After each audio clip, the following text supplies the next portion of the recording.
Betsy Ann is here from the Warren County Extension Office, and we are talking tomatoes, like I said, and oh my goodness, people that have grown tomatoes understand have lots and lots of them right now. That's and right. Will for what, until October, Yeah, I guess? exactly, till about October. Yeah, it depends on when they planted them, but right now you're going to be able to find really good local grown tomatoes at your local farmer's market, or maybe in your backyard, or maybe your neighbor's backyard if they give you some. A lot of times they're coming out their ears right now, and so I'm just going to show you some things today, some easy things you can make so to get rid of those tomatoes and eat them up, good recipes. And if you want something different than just slicing them up and putting them on the plate, you can prepare them different ways. Okay. Exactly. Where do you want to start? Because we Well, got lots going on. First, let's start with a fresh tomato sauce. And what I'm going to show you first is it calls for 5 pretty large tomatoes, okay, that you want to peel. Well, have you ever tried to peel a tomato with a knife? Not a good idea, and that's not the way you want to do it.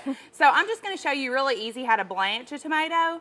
And what we're more or less doing is putting it in there just so that skin will peel off really easy. So you just want to put them in boiling water, and normally, of course, you're going to be doing more than one. You're going to have 5 large tomatoes, and put them in boiling water for about 30 seconds, okay? And since my water is not covering my tomato, I'm going to flip him around a little bit. And it's really, really simple, and when you see how easy that this slides off, you'll know why we did it this way. Then I'm going to throw it into a bath of ice cold water, or let's say hot to cold. Hot to cold, and what that does is it really just stops the cooking, because you're not wanting to really cook your tomato, you're just wanting to blanch it. And usually when you're blanching, however long you put it in, you boil it, is how long you want to put it in the ice cold water for. Now, if you have a food processor, lucky you, go ahead and just core that tomato out, core the top, that little stem out, and you can just throw him whole, or maybe cut him in half and put him in the food processor, depending on how big yours is. And you don't even have to peel him, because that food processor is going to chop him up so much. That'll take care of it. The skin, exactly. So, all right, so let's go ahead and pull him out. And I probably need a paper towel.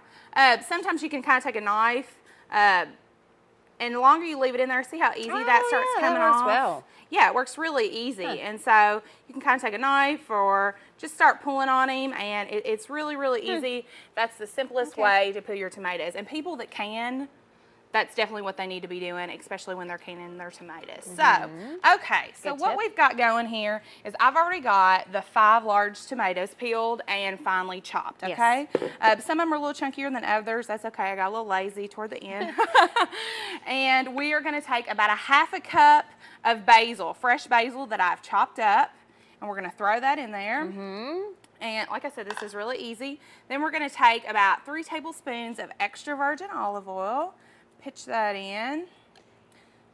And this could almost be the beginning of a salsa. You know, my of course, gosh. before you get in, I guess, the olive oil, you wouldn't want to do that. But That's right. just the tomatoes and the basil, and then add a few more things, and what a great chunky salsa you could have. Exactly. And I really recommend to use really fresh ingredients with this. That was just 2 cloves of garlic that I finally chopped up.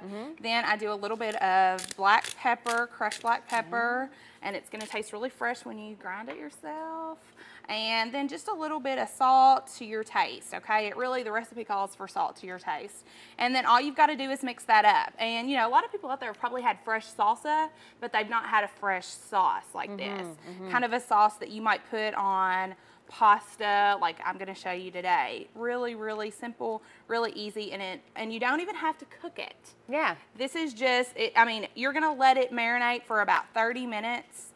And some of that salt's going to bring some of the more moisture out of those tomatoes, and it's going to be ready to go. And you just serve it at room temperature, and you can just put it over top some pasta. And I've got some bow tie pasta right here. This is such a great summer dinner, you know, because it's nice and cool and very fresh. Now, if you don't use all of your sauce, would you just refrigerate that? And I guess it would last for a few days, wouldn't it? Yeah, it would. Put it in your refrigerator, stick it in there, and it'll be fine. And you know, some people prefer their tomatoes cold.